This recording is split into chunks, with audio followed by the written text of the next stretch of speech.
Ethiopia, home to more than 100 million people, the original home of the coffee bean, seat of the African Union, and a nation whose roots stretch back into ancient times. Ethiopia has been heavily settled, going far back into prehistory. Da'amet is the earliest known kingdom in this region, and was a contemporary of ancient Egypt and Nubia to the north. On the opposite side of the Red Sea, facing Da'amet, was the kingdom of Saba, in modern-day Yemen. These kingdoms appear to have had close ties, and some even theorize that they may have formed a single kingdom. According to Ethiopian tradition, this was the home of the legendary Queen of Sheba. She converted to the faith of Solomon of Israel, and bore his child, who returned to Ethiopia to rule as king, beginning a long line of Ethiopian kings, who claim direct descent from King Solomon. The Ethiopian Church today maintains the Ark of the Covenant was brought to this ancient kingdom during this period, and is being kept safely there under guard for more than 2,500 years. For unknown reasons, Da'amet gradually eroded into several city-states and successor kingdoms around 400 BC. One of these, Aksum, would evolve into the first well-documented great power to rise in Ethiopia, and was able to unite the northern Ethiopian highlands beginning around the 1st century BC, where they established bases on the Ethiopian plateau and from there expanded. By the 1st century AD, they became a major player on the commercial route between the Roman Empire and ancient India. A notable Persian religious figure and scholar of the time regarded Aksum as one of the 4 great powers of his day, alongside Persia, Rome, and China. To facilitate this booming trade, the Aksumite kings minted large amounts of gold currency that became widely used and have been found throughout the Mediterranean to India. Around 325 AD, the king Ezana converted to Christianity, making it the state religion, and was also the first state to ever use the image of the cross on its coins. Ezana campaigned against the kingdom of Kush to the north, as far as the borders of the Roman province of Egypt, and is believed to have been the reason for that 1,000-year-old kingdom's collapse.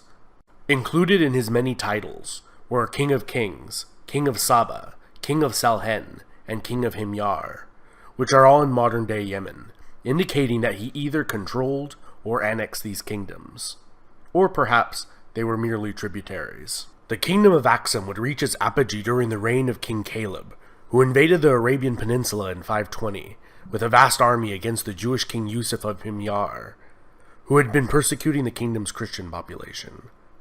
5 years after installing a native Christian viceroy, one of his own Aksumite generals killed the viceroy and declared himself king of Himyar. This general turned king, Abraha of Himyar, is mentioned in the Quran for his failed invasion of Mecca in the year 570. The rise of the Arab Empire would signal the decline and eventual demise of both of these kingdoms. Aksum was completely cut off from any contact with the Christian Roman Empire and the vast revenues generated from Roman trade.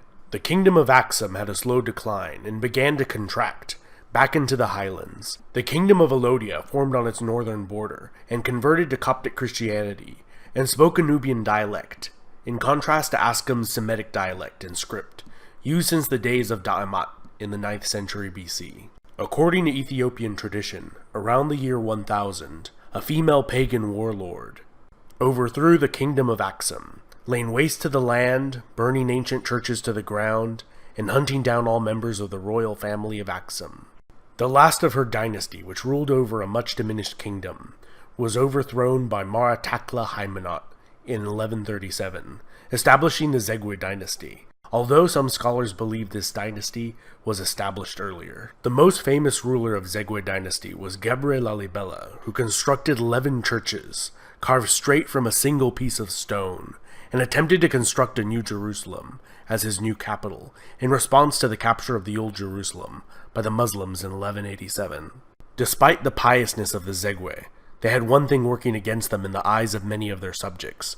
They did not claim direct descent from the biblical King Solomon, and around the year 1270 they were overthrown by a dynasty that did claim Solomonic descent.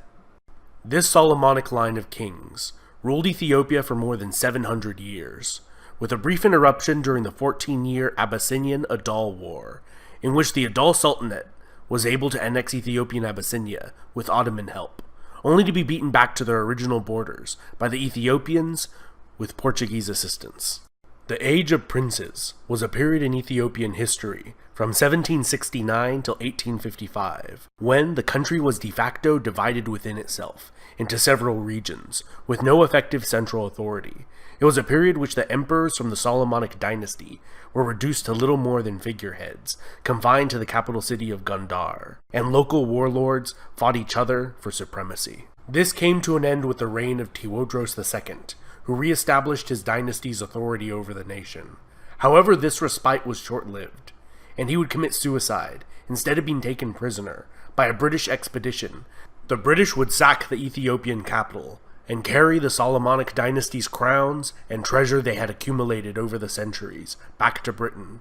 Ethiopia's troubles were not over, and in 1874, the Ottoman-backed Ismail Pasha of Egypt invaded Ethiopia with the goal of creating an empire that would include the entire length of the Nile River. His sizable army included a large number of recruited American and European officers. The Ethiopians had been working hard on organizing and modernizing their military since their experience against the British, and were able to utterly defeat the Egyptians in 2 decisive battles. The Ethiopian Emperor Yohannes would die in battle against a Sudanese raiding force 13 years after defeating the Egyptians. His successor, Menelik II, would expand the Ethiopian Empire and defeat a full-scale Italian invasion. The technologically superior Italians were decisively defeated in a bloody war that they expected to be a casual affair. 40 years later, masterminded by the Italian journalist turned dictator Benito Mussolini, the Italians invaded again, this time sending an overwhelming force of approximately 500,000 men, 600 aircraft, and 800 tanks. Despite this, the war was still a long and bloody affair. The Italians gained little from the annexation and committed widespread atrocities against the Ethiopian population, which they never fully managed to control. Ethiopian Emperor Haile Selassie returned to Ethiopia from exile in England to help rally the resistance. The British began their own invasion in January 1941 with the help of Ethiopian freedom fighters. The last of the organized Italian resistance in Italian East Africa surrendered in 1941, ending the Italian rule. The Solomonic monarchy was fully restored after the war. In the decades that followed, Haile Selassie would begin to slowly implement democratic reforms in the nation. However, many blamed his grasp on power for the slow pace of modernization. During the Cold War, Selassie received the backing from the United States, and when widespread drought and famine hit the nation in 1974, the aged monarch was overthrown by a socialist faction in the military. They viewed Selassie as an agent of the corrupt capitalist West, and united with Eritrea, forming a larger chaotic state that was plagued by infighting and disastrously planned and implemented socialist policies. Eventually, Mengistu Haile Mariam brought an end to the more than decade-long power struggle and attempted the creation of a state following the Soviet model, famines and genocide included. In 1991, as rebels closed in on the capital of Addis Ababa, he fled and was granted asylum in Zimbabwe as an official guest of Zimbabwean President Robert Mugabe, where he still resides today at the age of 80, despite calls for his extradition. This was followed by a transitional government in Ethiopia, which drafted a new constitution allowing any of the nation's ethnic regions to secede if they ever wanted to. Eritrea did so right away, and the remainder is the modern nation-state of Ethiopia.